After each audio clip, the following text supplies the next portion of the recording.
قبلكم لعلكم تتقون. Warahmatullahi wabarakatuh. Hari ini saya ingin mensosialisasikan ada satu program, satu kegiatan yang kami inisiasi belum lama ini.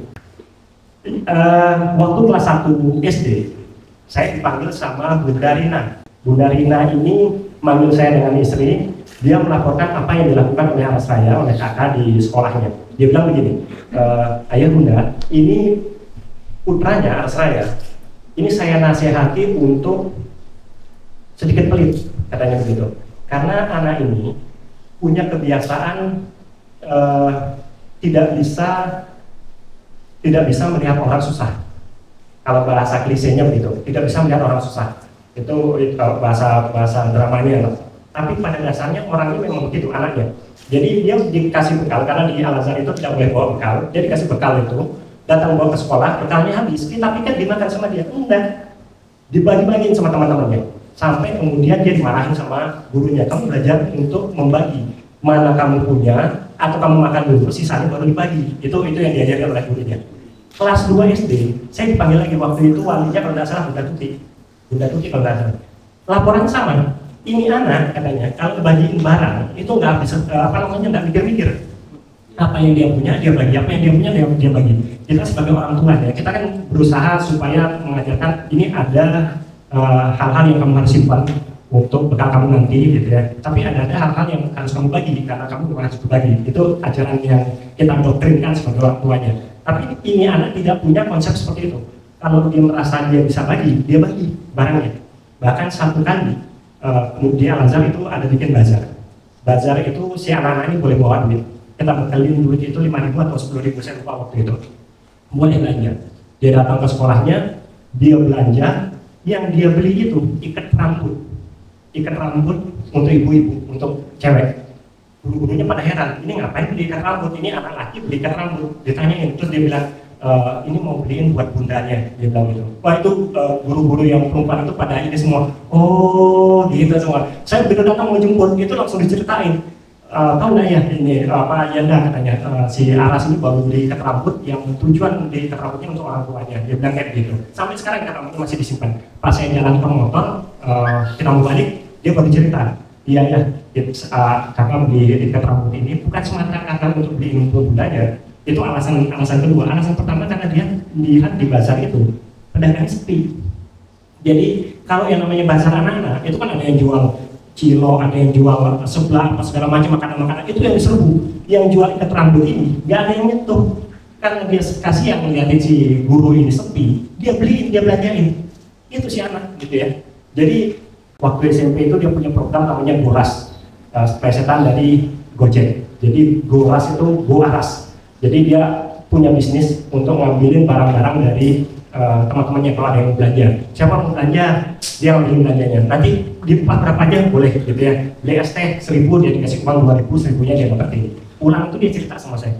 Awalnya saya sih dari awal tidak terlalu beratan dengan kegiatannya.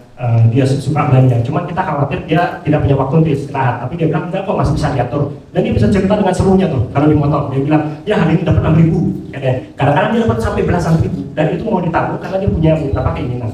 Jadi anak ini punya satu hal yang dia lakukan, perencanaan hal yang dia lakukan yang baru saya lakukan ketika saya sudah dewasa, dan itu sudah dia miliki ketika usia dia masih belasan, bahkan di usia 10 tahun ke bawah itu dia sudah punya pemikiran seperti itu.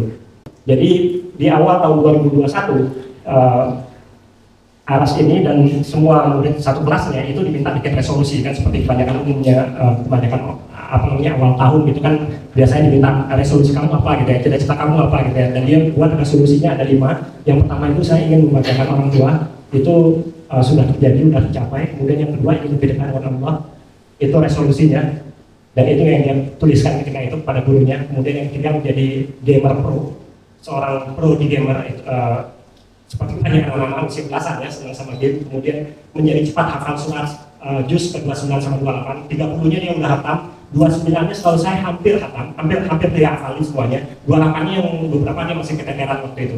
Kemudian yang kelima dia ingin menjadi pribadi yang lebih baik. Ini di mana solusinya beberapa sudah tercapai, beberapa yang lainnya yang belum tercapai. Itu yang mau kita wujudkan sekarang, mau kita lanjutkan.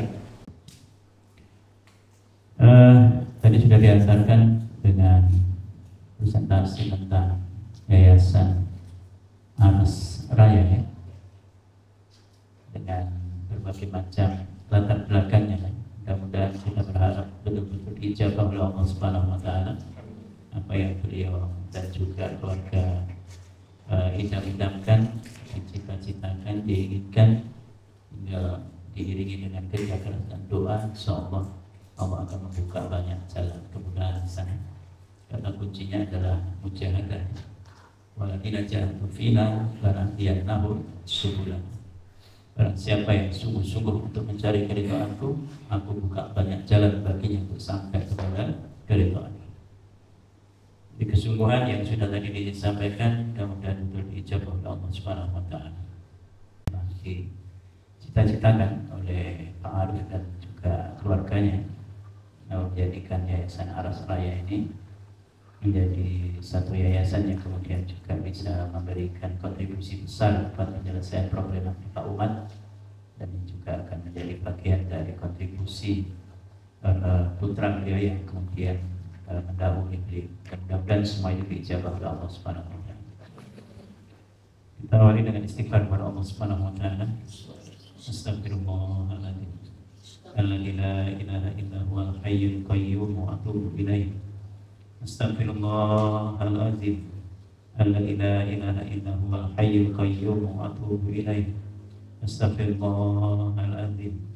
Alladzi la ilaha illa huwal hayyul qayyum wa atubu ilaih. Allahumma ighfir lil mu'minina wal mu'minat wal muslimina wal muslimat al ahya'i minhum wal amwat. Allahumma arinal haqqa haqqa warzuqna ittiba'ah wa arinal batila batila warzuqna ijtinabah. Allahumma inna nas'aluka imanan kamilan wa nas'aluka dinan qayyiman wa nas'aluka lisanan shadiqan. Allahumma aftahna fa innaka khairul fatihin waghfir lana fa innaka khairul ghafirin warhamna fa innaka khairur rahimin warzuqna fa innaka khairur raziqin. Rabbana hab lana min azwajina wa dhurriyyatina qurrata a'yun waj'alna lil muttaqina imama. Rabbana la tu'akhidna in nasina aw akhtana. Rabbana wa la tahmil alaina isran kama hamaltahu 'alal ladzina min qablina. Rabbana wa la tuhammilna ma la taqata lana bih. Wa'fu anna waghfir lana warhamna anta maulana fansurna 'ala qaumil kafirin. Allahumma ya Allah, ampunkanlah dosa-dosa kami ya Rabb. Beri kekuatan kami untuk kemudian menjalani amanah-amanah-Mu di dunia ini. Ya Rabb, bimbinglah, beri hidayah kepada kami ya Allah. Allahumma ya Allah, ijabahilah apa yang menjadi kehendak dan cita-cita dari Pak Arif sekeluarga untuk kemudian mendirikan Yayasan Aras Raya ini ya Rabb. Sampaikanlah dia kepada tujuannya, sampaikanlah dia kepada cita-citanya, dan ujung dari semuanya itu ya Rabb, yang beliau cari adalah ridha, yang beliau cari adalah ampunan ya Allah, yang beliau inginkan adalah bertemu dengan anaknya kembali di surga ya Rabb. Allahumma ya Allah, bimbinglah kami, ridhoilah kami.